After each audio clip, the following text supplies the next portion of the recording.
Hello everyone, my name is Robert and I'm going to show you the application Chatroom, which was made part of the Foundation of Software Engineering assignment. So the application, it mainly has two interfaces. The first interface, the user will choose a username. Then if the username is not taken, or if it's a valid username, then he can access the chat room, which he can then post his message to other users. The technology used in the chat room, there are HTML, CSS, JavaScript, node.js, express.js, and SQLite, which is used as a database to store users and different message exchanges. So as you can see, the application is a client server application which has a client side mostly made of HTML, CSS, and JavaScript, and which has another server side.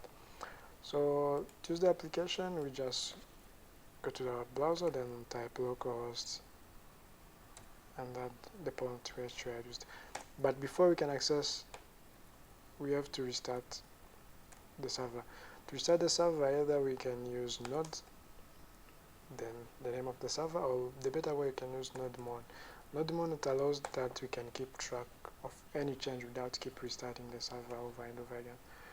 So now that the server is already started, we can open our page. So this is the first interface. So we can choose a name. So when you're choosing a name, if you put some characters which are not allowed, it keeps telling you in real time, like only letters and numbers are allowed. So if I go there and I delete it, it has gone.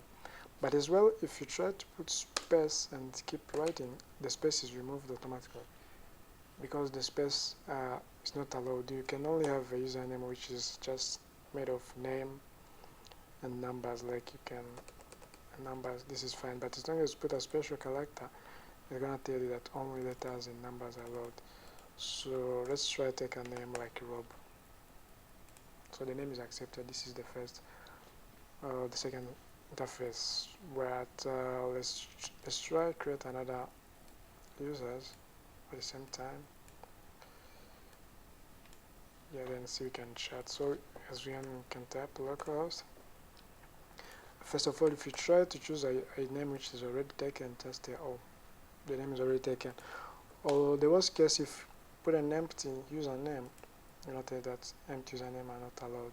So again, you're gonna have to choose between letters and numbers. So let's choose Bob.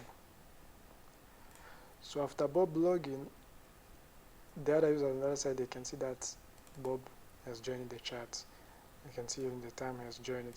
But from Bob himself, he doesn't need to know that he has joined the chat, so nothing is displayed on his side. But let's again create another user, so we can have like 3 users.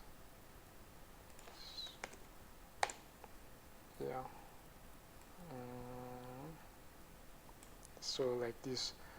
If you try to take one of the username which is already taken, it's not possible. So let's take another name, maybe Rob, Bob, Dob.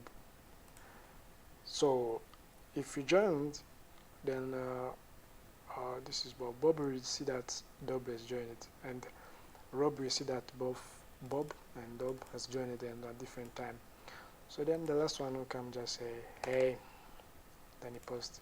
All of them can see the message. Then they can answer hi. Let's make this one a little bit smaller.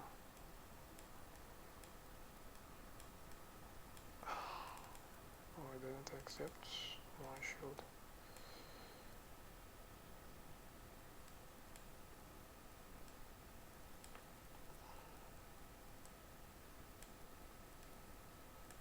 Okay. Go. Okay, let's keep it like this. This is cool. So we can see all of them at once.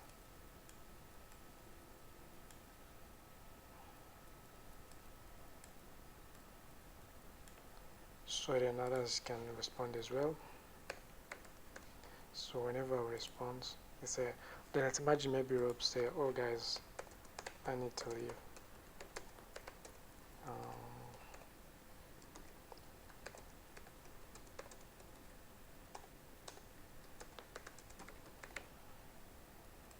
just as you can see that you want to leave and say okay, then he just left.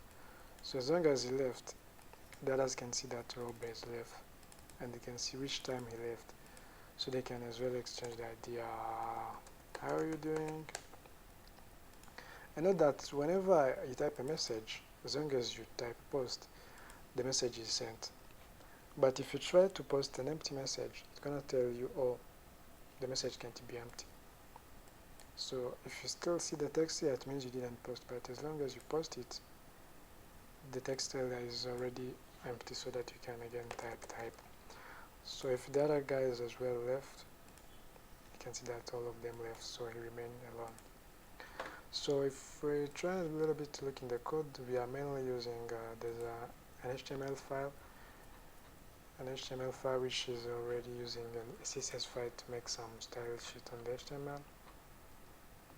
And on the HTML file, there's some JavaScript which we are using to deal with the connection, sending the message from the users to the server. We get a message from the server to the message, which all we done server.js. So remember when we were starting our server.js, this is the file we're running. So we've typed the port 1234 because this is the port we have changed. So if you try maybe to put, let's make a put 12345 and save. So when you get back here and try to reload, you're gonna lose the page because the port has changed. So you're gonna put 5. So the page is back, and we didn't have to restart our page because we used node.mon. If we had used instead of node.mon, we will need to restart our server for any change. So yeah, basically that's the functionality of the application. Thank you for watching.